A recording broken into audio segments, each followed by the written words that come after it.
Olá pessoal, boa tarde. Nós iremos dar continuação ao nosso assunto, né? Ao nosso tema sobre a África, né? A gente estava vendo aqui a África, né? Todo o processo de colonização por qual a África passou, né? A questão da dominação dos europeus com relação ao continente africano, né? Então, dinâmicas populacionais na África, é o capítulo 10, né? Então a gente vai continuar aqui a aula, né? De hoje vai falar sobre as migrações africanas contemporâneas, né? As migrações africanas atuais, certo? Então a gente vai falar muito com relação à questão da quantidade de imigrantes que têm entrado principalmente na Europa por conta da facilidade, né? Que os africanos estão encontrando para fazer esse intercâmbio aí entre África e Europa, né? A gente vai ressaltar também aqui, a gente está falando do continente africano, mas a gente vai adentrar um pouco na Europa para mostrar para vocês essa questão das migrações africanas intercontinental, né? Dentro do continente, migrações externas, né?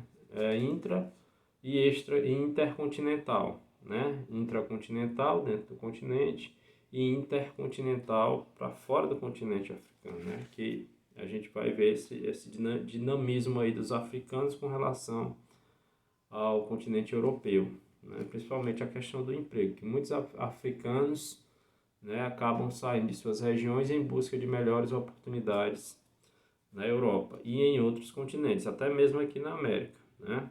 Então a gente vai ver todo esse processo da atualidade de hoje, né? Então, já na página 443, a gente já mostra os principais motivos em que os imigrantes africanos tendem a querer sair de suas terras em busca de emprego, né? Então, o principal fator da migração é a migração econômica, né?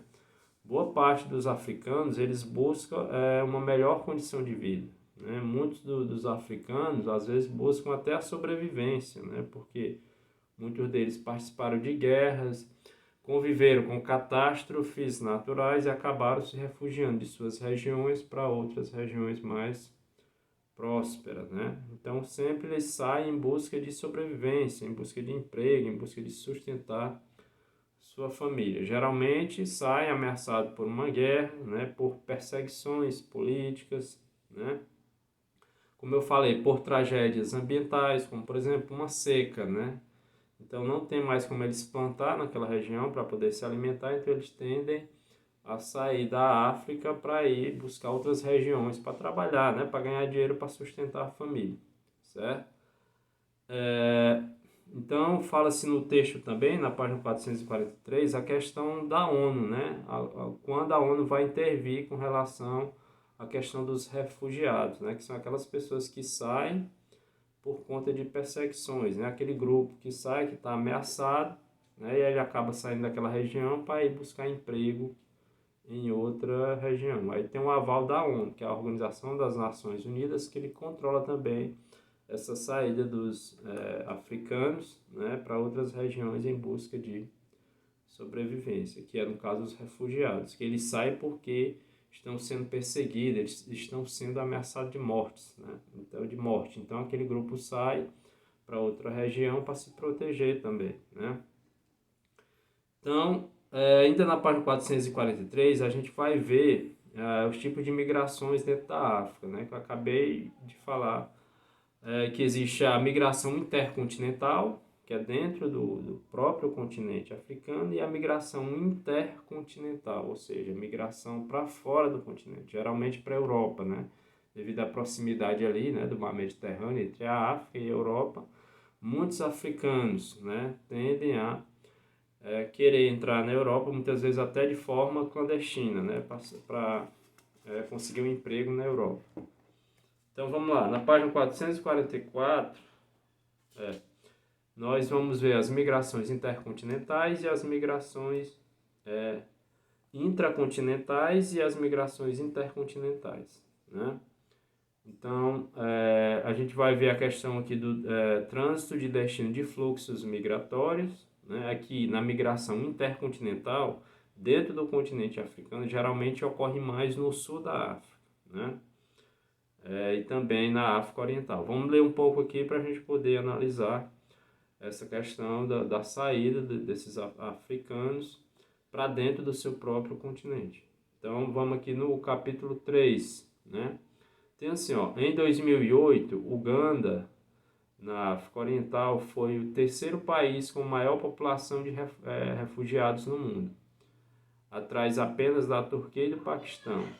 A maioria era procedente do Sudão do Sul em razão da guerra civil, enquanto outra parte fugia de conflitos étnicos na República Democrática do Congo, né? Então tem essa questão também das guerras, né, que é muito forte, principalmente na região do Sudão, né, que faz com que boa parte dos africanos buscam refúgios, né, moradia em outras partes aqui da África Oriental em busca de sobrevivência, certo?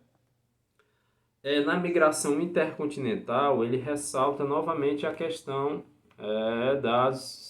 que os africanos, né, que saem da África, do continente africano, para a Europa, ou para a América, ou para a Ásia, eles saem em busca de sobrevivência, mas mais voltado para essa questão econômica, principalmente para melhorar as condições de vida deles, né, da família deles. Então, eles vão procurar uma maior renda, né? Eles vão se aprimorar também nos estudos, porque é importante também essa questão da qualificação do estudo, né? Porque aí tem a possibilidade de trabalho melhor, né? Ou seja, quanto mais você estuda, mais você vai se aprimorar e mais você tem a oportunidade de ganhar um emprego um pouco melhor do que os demais, né? Então, se você tem já tem um curso superior, tem uma pós-graduação, que é uma especialização, aí você tem mais oportunidades, certo? Então, por isso que é importante a gente estudar. Então, por exemplo, aqui na nossa cidade, aqui nós só temos um doutor aqui em Esperantina, né? Quer dizer, muitas pessoas profissionais da área da saúde, da educação, tem não é nem mestrado, tem pós-graduação, que são especializações em cada área, né? Mas que aqui em Esperantina nós só temos um doutor, né? Que é o doutor Alex, que é o doutor em matemática, né? Que ele tem realmente o doutorado, ele é um doutor, né?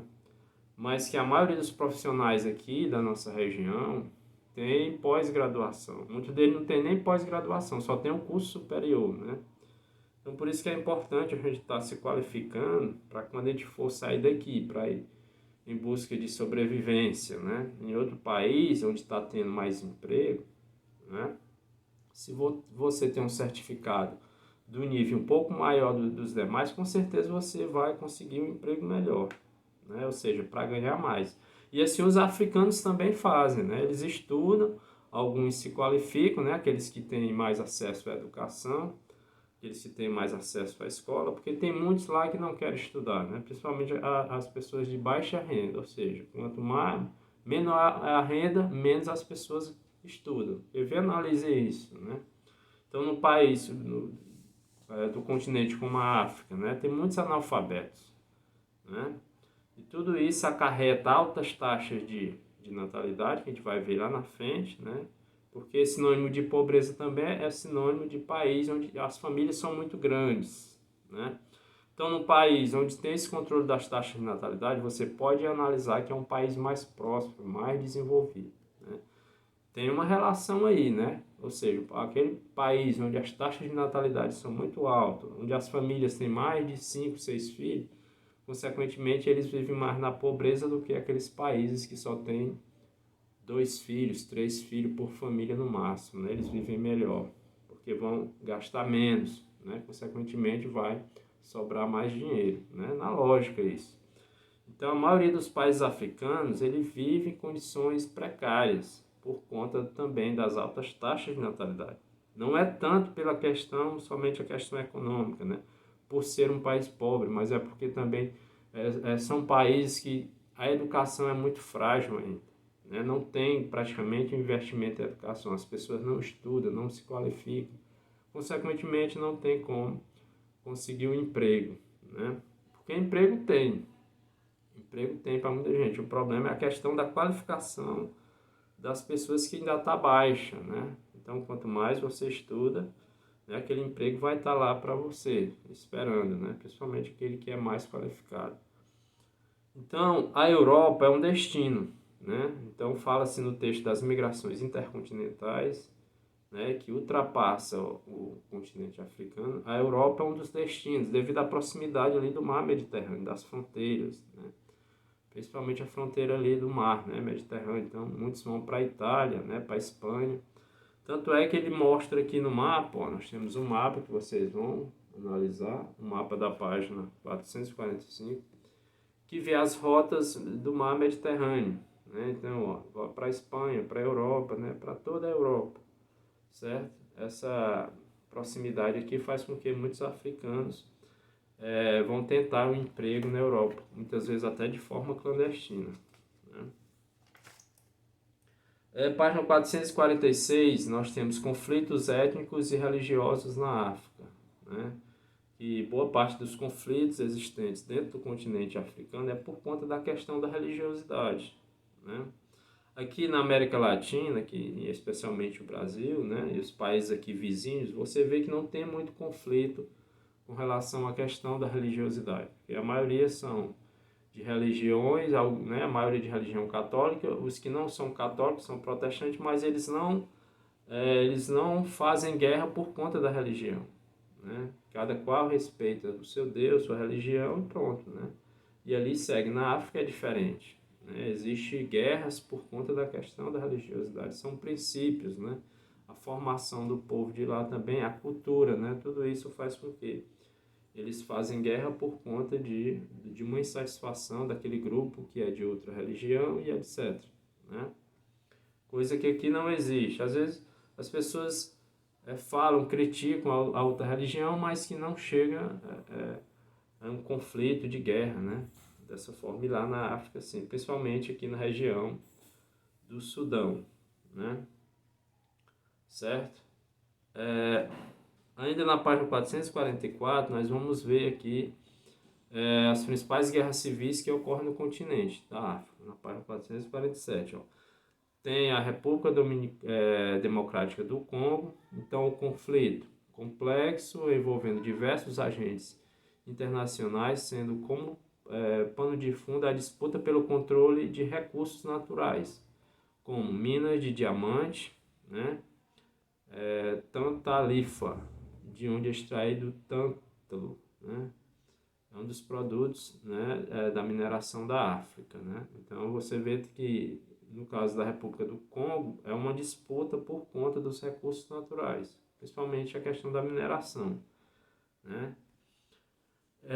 Burundi, regime político autoritário, instabilidade interna agravada pela influência do conflito do Congo, pelas sequelas do conflito de Ruanda na década de 1990, né?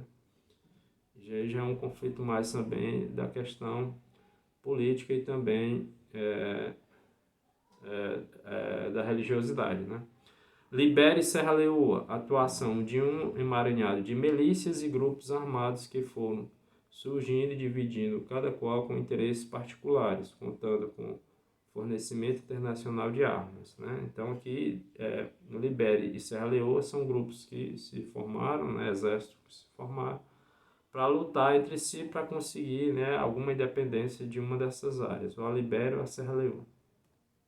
Mali, além do enfrentamento entre facções étnicas religiosas rivais, ao desejo do separatismo por parte de etnias tuaregues, além da ampla interferência internacional de influência exercida pelos interesses da França, né? Que a França foi uma antiga metrópole na região de Mali, né? Porque a gente sabe que boa parte dos países africanos foi colonizado pelos países da Europa, né? De dominação europeia, né? Então adotaram a língua, a política, então eles lutam pela independência de uma determinada região para se tornar independentes ainda da influência da França, né? A outra, República Central Africana. O celular caiu aqui um pouquinho, pessoal, vou só organizar. Vamos lá, continuando. República Central da África, o país se situa praticamente cercado por regiões tradicionalmente envolvidas em conflito nas últimas décadas. o que contribui para a instabilidade interna para tentar controlar os ânimos da região, né? Nações Unidas, criada MINUSCA, que conta com um efetivo de quase 13 mil soldados no país, né? Então, outro conflito aí por conta da instabilidade interna, principalmente na África Central, certo? Então, vocês vão ler mais um pouco também na página 447, que fala muito sobre os conflitos na África. Página 448, tendências demográficas na África, né? Então, essa parte aqui das tendências demográfica diz respeito a povo, né? A população. Demo significa povo, né? Então, essa parte é bastante interessante porque mostra a questão da transição demográfica na África, né? Eu falei um pouco no início da aula nessa questão das taxas de natalidade ser muito alta, ou seja, pessoas que nascem por dia na África, né, que é bastante elevado, principalmente nos países mais pobres da África, é os locais onde nasce mais gente. Por quê? Porque não tem investimento em saúde, né, ou se tem é precário, não tem investimento em educação. Consequentemente, são fatores relevantes para que um país se torne desenvolvido e próspero, né? Você vê que numa área onde tem pouco investimento na área da saúde, consequentemente as pessoas não têm acesso a medicamentos.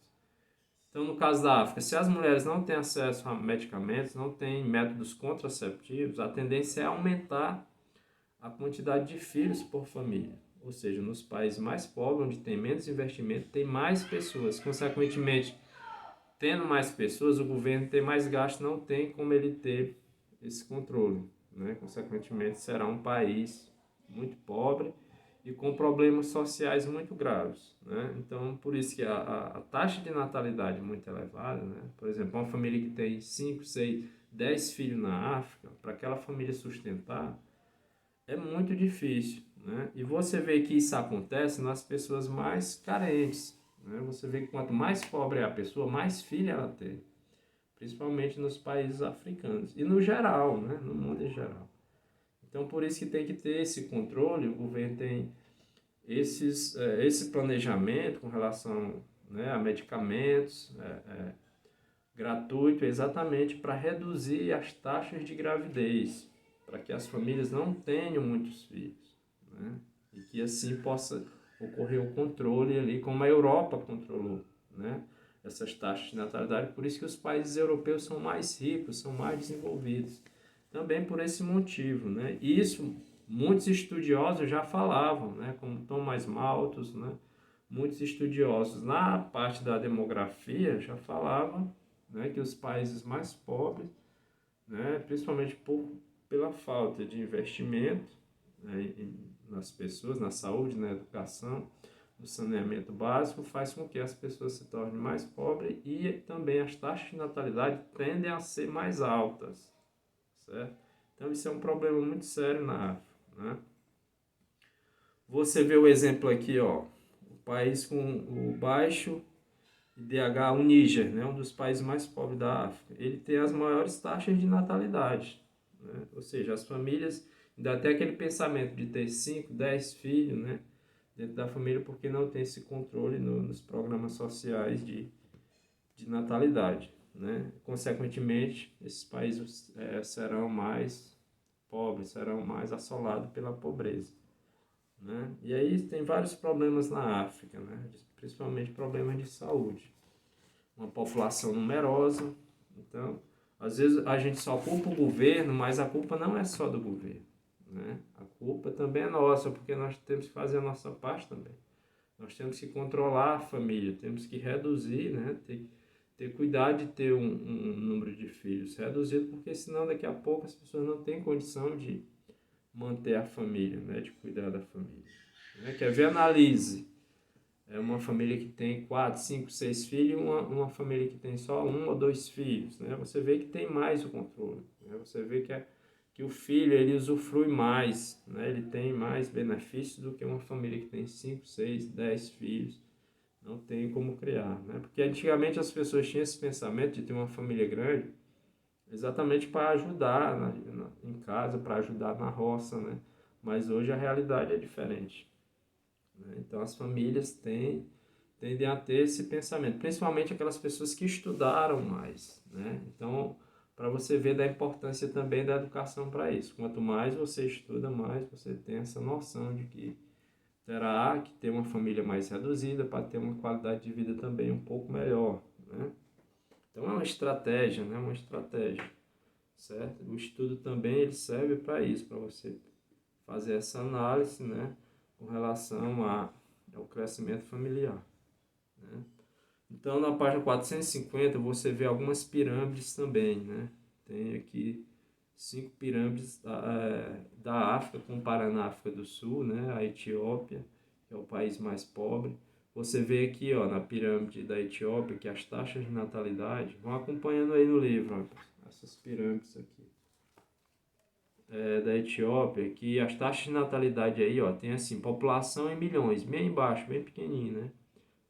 Chega a 100 milhões de mulheres, né, e homens, né, no nascimento. Enquanto aqui na África do Sul, né, que é outro país da África, que fica no extremo sul da África, né, do continente africano, ele nasce em torno de 2,7 milhões, enquanto lá na Etiópia nasce 100 milhões, na África do Sul nasce 2 milhões, ou seja, na África do Sul é super controlada as taxas de natalidade, já na Etiópia não tem esse controle, né?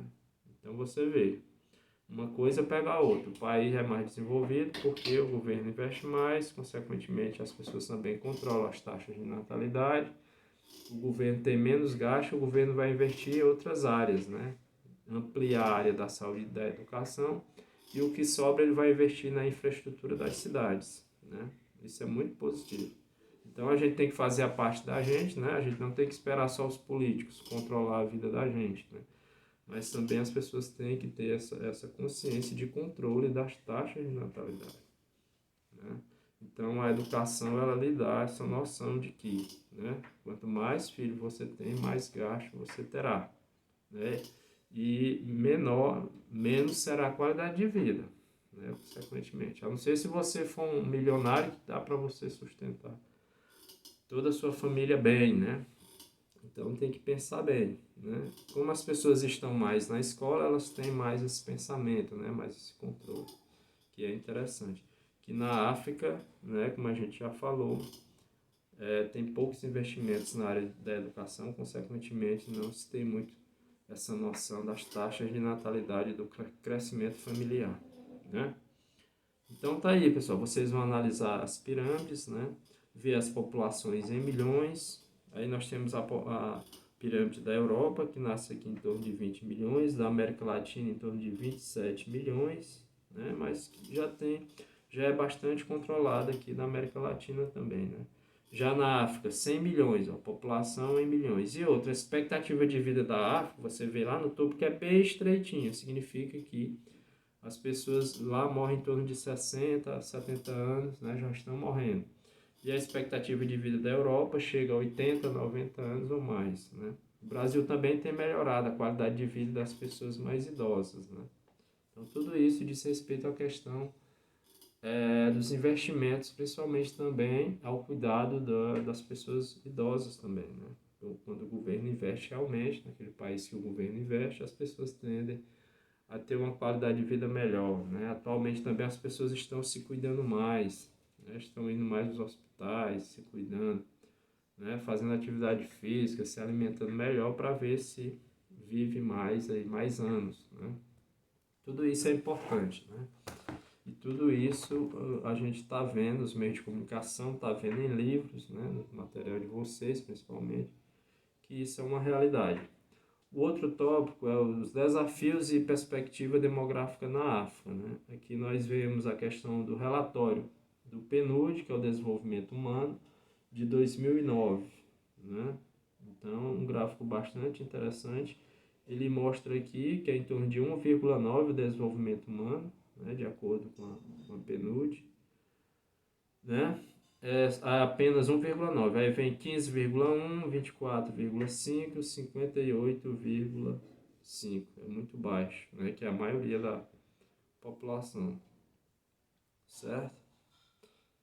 Então, eu acho que a gente fica por aqui. Na página 455 ele mostra um mapa mostrando as áreas de PIB, né, as rodovias também, transafricana, né, tem aqui as rodovias da África na página 452, certo? E vai falar um pouco do PIB, né? Então eu quero que vocês leiam mais essa parte, né, para vocês finalizar aí o conteúdo, né, que a gente já está terminando aqui, né? O continente africano. Então vamos lá, eu vou passar as atividades aqui, que a aula está terminando. A gente concluiu o livro aqui, vocês vão fazer a parte de vocês agora respondendo as atividades, certo? Então vamos lá, ó. Vocês vão na página 445, questão 8 e 9. Vocês vão na página 448, questão 10. Página 451, questão 11, 12. Página 453, questão 13. E página 454, questão 14. Aí tem uma play para vocês responderem também, aqui na página 455. E tem a síntese, né? Ou seja, vocês concluam aí tudo que tem que responder aí, vocês respondem, né? Para terminar o capítulo 10, porque na próxima aula a gente já vai ver o capítulo 11, que são os aspectos rurais da África. A gente vai entrar na questão da agricultura, certo? Pessoal, eu vou ficando por aqui, espero que vocês tenham gostado da aula. Qualquer dúvida, qualquer questionamento é só procurar aqui, é só me procurar, né, no WhatsApp, nas redes sociais, que a gente tira as dúvidas de vocês, certo? Até a próxima aula.